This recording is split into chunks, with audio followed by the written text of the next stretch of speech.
Hey, we're wrapping up Mikey's Fest, and we're going to take this opportunity to interview Sammy and Nate's sales with SteamAction before they hit the road and check out the 4 units they brought.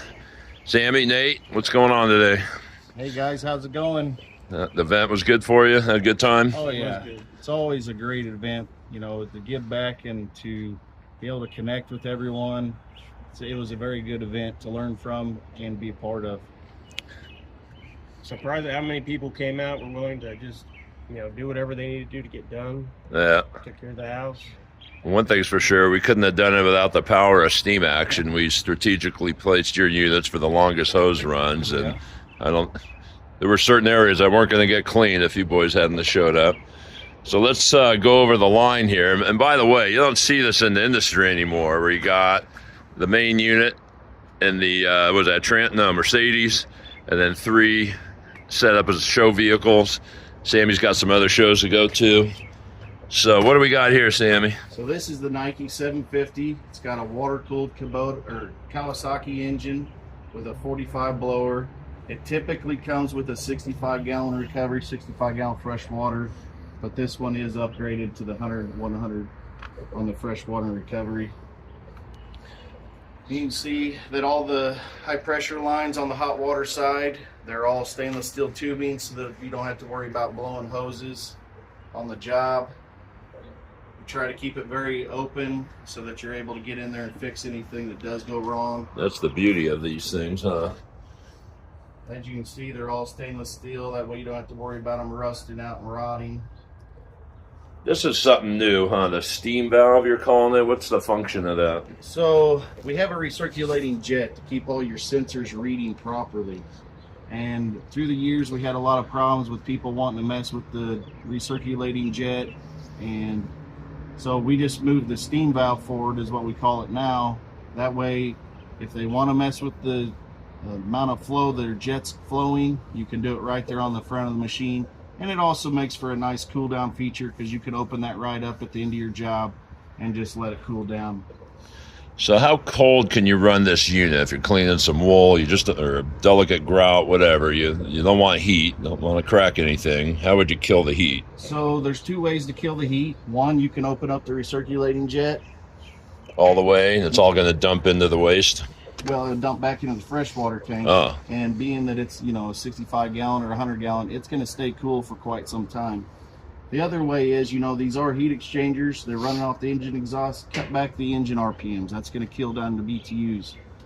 So that's the 2 different ways. And then you also have the thermostat that is going to, if you want it set at 200 degrees, then it's going to sit there and it'll dump off at 200 degrees if it gets to that point into the recovery tank. But if you do both, by the time the water hits the floor, it's just tepid, lukewarm. Yeah. All right, we're going up. So then... Going up, what, 6 inches in width, or barely? So they're almost the exact same size because this has the 90-gallon fresh water, 100-gallon recovery, and that one had the 100-gallon recovery, 100-gallon fresh.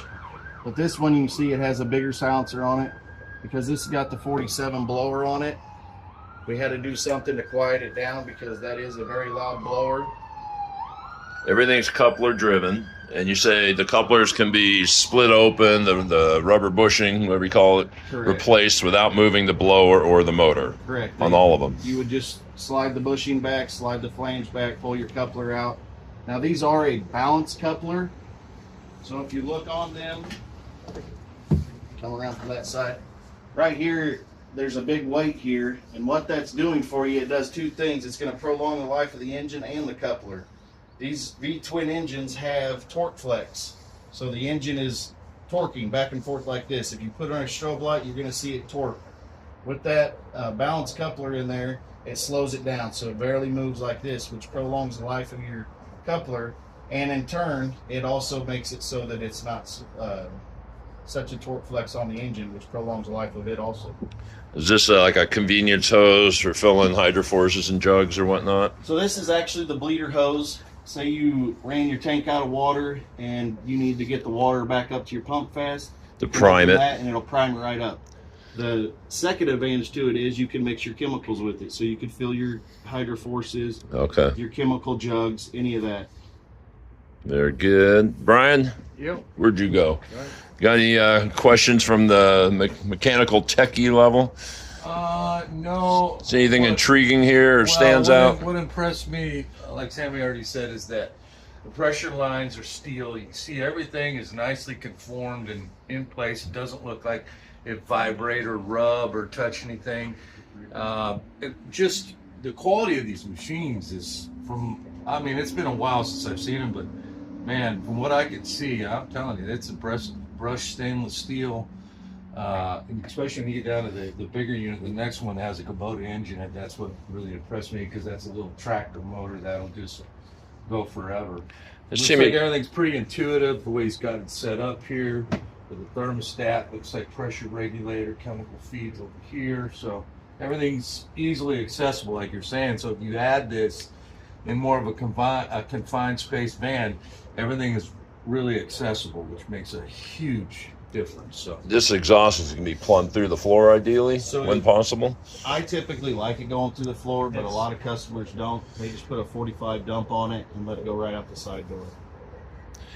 And the dump on your tank, the waste tank, is it complete evacuation, or It's a 2-inch. It's right there. it all drains out? Correct. So the tanks have a slope in them, which allow them to be 100% drained. So the separate portholes there on the top of the tanks, that's one, because they're all baffled? Correct. Yep. So you can get in there, rinse it out, pull the rag out or whatever.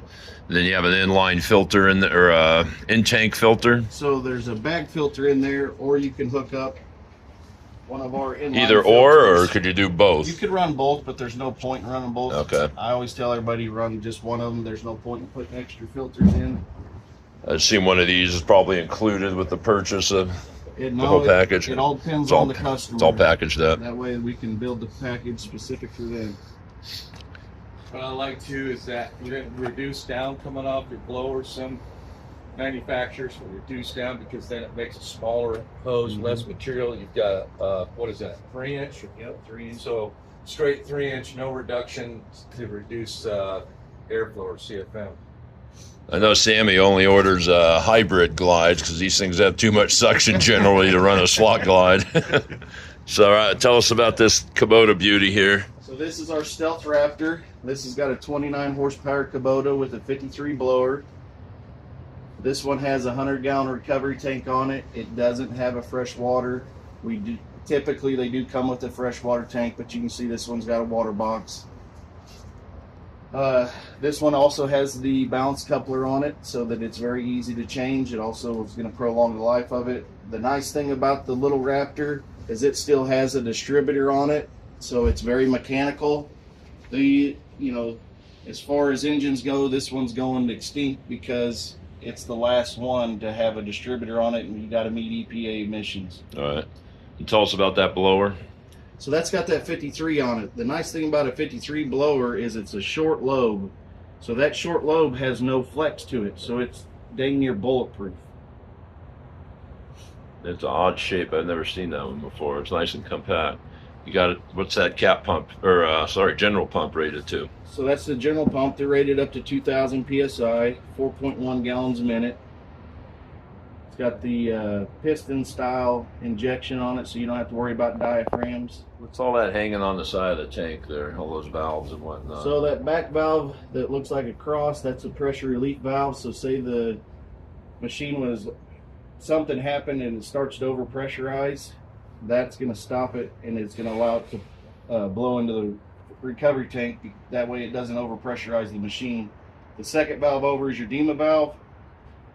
Now on the Stealth units, it has a exhaust bypass valve that is controlled by the thermostat. So the secondary would be your DEMA valve that's going to dump into the recovery tank. So to control your heat, you're going to start off with the exhaust. If you're you're not moving enough water and it's building the heat, it's going to then dump into the recovery to cool it down.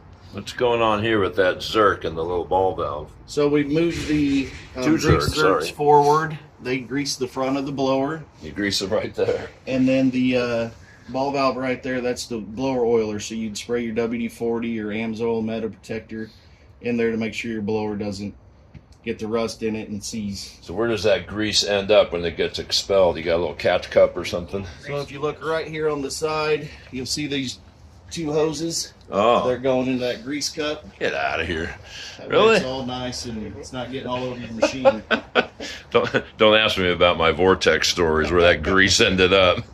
All over everything. Oh my Is gosh. that like a Kunkel valve up on top of the waste tank, or what's all So that that's an about? Orco valve. It is adjustable. Right. So these machines are typically set at 17 inches of vacuum. You can turn it down. We do not recommend going over 17 because the vapor cooled blower that's where it maxes out at. I like this easy access oil filter. Well, let's go look at the big daddy over here. And you got some serious wheels on there, don't you? So in the Mercedes, we Sheesh. got the Stealth Tri. I'm not sure my camera gets this wide. There we go. This has got all touch screen on it. It's all push to start, the whole 9 yards. Hey, you picked that little image there and all that. Yep, we Is had it- all that programmed. And what's this unit called again? This is the Stealth Tri-Store. And you can run how many wands? You can run 3 wands off of this. Wow. And what's this capacity? It's 150 gallon. It's gravy. Which typically in this truck they do a 200. I just wanted the extra room for my Let's try this. Wow. The big daddy.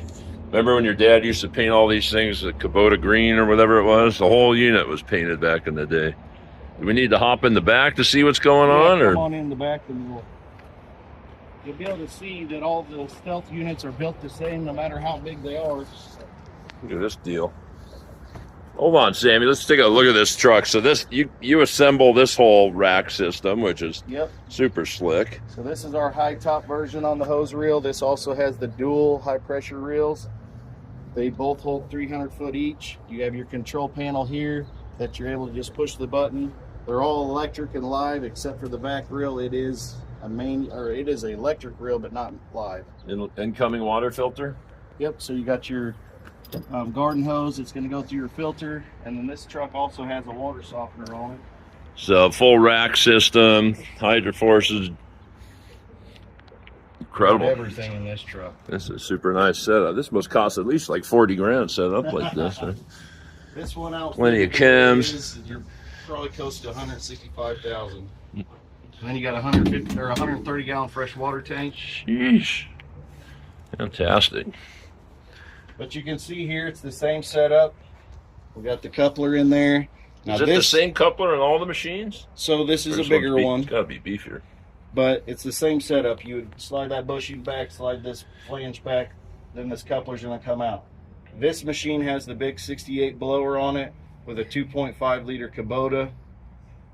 This is an impressive machine. Unless you got the 2 best wands in the industry right here. Imagine that. So how much do I have to pay you to walk away with this van right here set up as is? This one's 165,000 With everything in here. Yep. That's the way it is nowadays, isn't it? But Yeah. man, what a monster. Beautiful. Yep, you kind of got to adjust to it. The van prices are getting crazy. Yeah. You got your softener. Yep. Boy, that thing's well mounted, huh? You even get your zipper wand, and you got plenty of room to camp out and put whatever extra here. Fantastic setup. What's that cutaway right there? That's stock like that? So it typically has that plastic on it, Mhm. but I wanted the extra room to be able to access things in the back for changing the knuckles in oil there. and stuff like that. So we left that piece off. And that clear drain hose is for what? So that's for winterizing. Oh. So you would shut off your fresh water tank, open this one up. You're able to suck your windshield washer fluid right into your machine to winterize it. Seriously. What didn't you think of? Is there anything you'd do differently with this at this point? No, I'm pretty happy with the way this machine performs and Incredible everything's setup. accessible. You got the same Zerk fitting going on? Yep. And what blower's that? So that's the 68. Yeah, I thought that looked familiar. It's real similar to the old Vortexes, huh? Only difference is we've got that huge silencer down there that quiets it down. So Yeah. You were running this over in at the Ron McDonald house, huh? Yep, It we wasn't ran it nearly there. as noisy as the big trucks, whatever you want to we call also ran it right over here at the Oh, this is the one you did the showroom in? yeah. That was real quiet. So what'd you have of that? 75% So I put it or on something? the first speed, so that's 1800 RPM, which Uh-huh. is the typical speed that most people spin the 68 blower at. But the crazy thing about this blower, on first speed, it's producing, or on idle, It's producing 370 CFM, so that's more than most truck mounts are at full throttle. You want to talk about your chemical lineup at all? I think you got everything covered, right? So this is our extreme motor control. This product is a pre-treatment, post-treatment, and it also can be a pre-spray booster. It's a very great product. We've made it as close to hypoallergenic as we can. It is very low scent. Then we have the floral guard that you're looking at right there. That's a very low VOC. Solvent base, right? Correct. Ready to use. Do you have a water base? I don't have a water base. All fiber ranch 4.5, right? This Roughly? one is... That don't matter. Yep, 4.5 to 6. Is you doing an encapsulant yet? No, I haven't got into that one. We have the liquid gold. That's a great traffic lane booster. Mm-hmm. You can also add that to your tile and grout cleaner. If you ever have that white haze problem, that'll get rid of it. It's not designed for tile and grout, but I had a couple customers try it out and they said they loved it and told me about it. So then we have our great extreme clean powder. This is our base unit. This is what we use on 90% of the jobs. Isn't that what we used on the wool yesterday? Yep, Came we out use beautiful. this on the wool. We use this at the Ronald McDonald House. It is it's a great product. And then we got the supercharger. This is my dad's favorite product. This is a biocide. Every carpet cleaner should be adding it to their product to help disinfect the carpet. No, it is not going to 100% disinfect carpet because you cannot do that. Yeah. But it's also going to help lift the soil, bring it to the surface, make it easier to clean. Is this a Rokon? That is, yep. No reason to go elsewhere. They work and work and work. All right, Sammy, we're going to let you hit the road. We know you got to get down to Atlanta, right? Yep. But thanks again for coming. It was fantastic to have you for the whole event. And not sure when we're going to see you again, but safe travels. Perfect. I appreciate it. Thank you, Mike. You bet.